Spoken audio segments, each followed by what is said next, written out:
Mid-fade tutorial.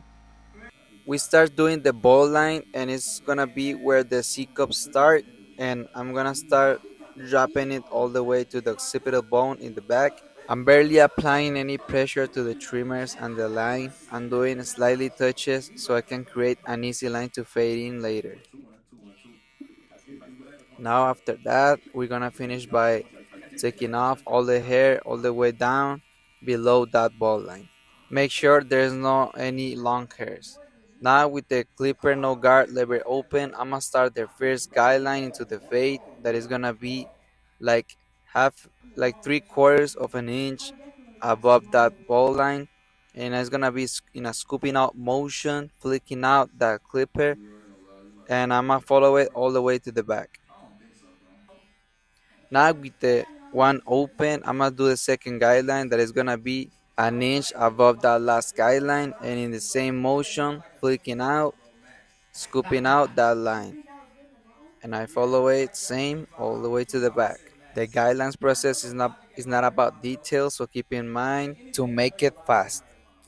And as soon as I'm done, I'm gonna close the lever, and now using the corners of the blade, I'm gonna start fading that middle line that we could see between those two guidelines right away. In a scooping out motion, flicking out that middle line, only using the corners of the blade as you can see.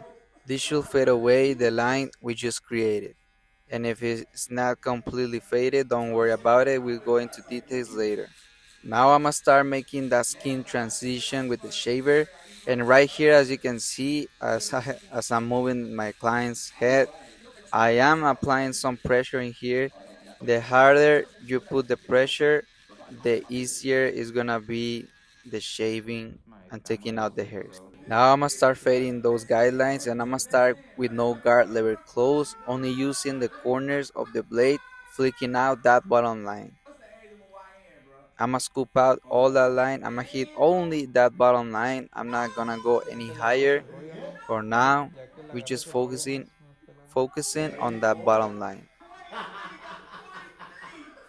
I hit it with the right corner of the blade, with the left corner of the blade, adjusting as I go. As soon as I'm done hitting that bottom line, I'm gonna open the lever and I'm gonna start cutting a little bit higher than I was just doing with the bottom line, and that should fade away that bottom line good. Flicking out, scooping out, same, only using the corners of the blade. Now to take out the line that was left from the shaver to the ball line, I'm gonna use the trimmers, only using the corners of the blade, and I'm gonna slightly let it fly only through that bottom line. Because if I go any higher, I'm gonna start creating another line that I'm gonna have to fade again.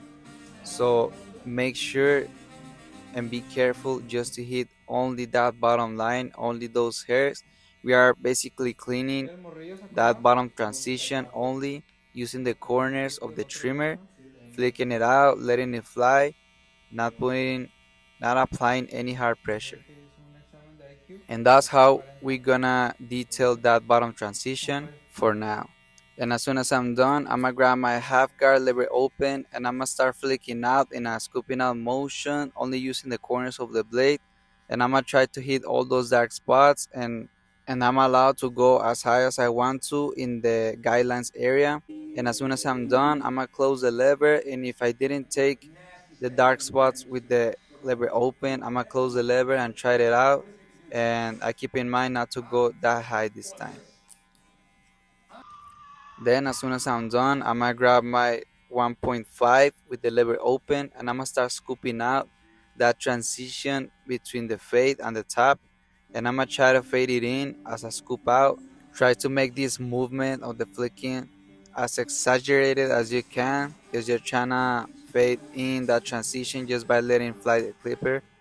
That should get the job done, as you can see.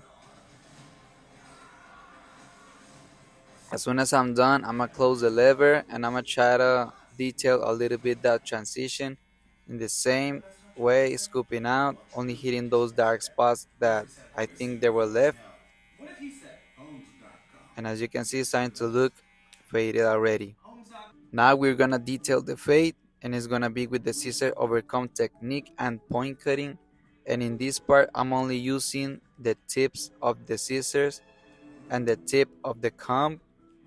That's to help me just to focus on a precise spot, and it's gonna be only those dark spots that I'm gonna be hitting, all those dark spots that I can see. And over here, I help it with my other hand so I can create a better grip for the scissors to do the point cutting. And it's gonna be the same. I'm just gonna hit those dark spots where the comb doesn't get through, because the comb is a little bit thick to get through the bottom areas. So that's why I'm using the point cutting technique to take the dark spots in the bottom areas where the comb doesn't get through. And it's gonna be the same, only using the tip of the scissor on a vertical angle so I can create that smooth cut and transition to even it out those dark spots with the other spots in the hair. That's basically detailing. I'm taking off all the shadows that I can see that are ruining with the flow of the fade. And maybe you won't see any difference when you first start doing it, but trust me, as you keep the process, you're gonna see there's a huge difference at the end of the result of the cut. You're gonna see right now how I take all those dark spots and I focus only on it, and that's how I'm taking them out. After I'm done, I'm gonna start with the process of the lineup. I'll grab my trimmers and I start by doing a straight line in the middle part of my client's hairline, and I drag it all the way to the side. Then I move to the side to get that corner better and that side line. And as you can see, I focus on tapping as many times as I can so I can create a better lineup, more sharp, especially in the corners. That's where the hair gets tricky. Now I'm gonna clean it with the razor. We change the blade and hit it against the grain. And for more detail into the cut, with my thinning shears, I do some scissors over comb and I take all those heavy spots that I can see. I don't cut all the hair all the way. I just focus on those heavy spots and dark. Now to make that enhancement on the hairline, I use my Kiss Express darkest brown and I help it with a card to make it straight, and I hit it a little bit in the hairline to create that contrast better and add some enhancement. I do a little bit of detail with the razor and that's it. Now at the end, if you want to do any more details, you can grab your clipper with no guard and start playing with the lever, opening and closing just to hit those spots where you think that it needed an extra detail. And there you have the mid-fade results.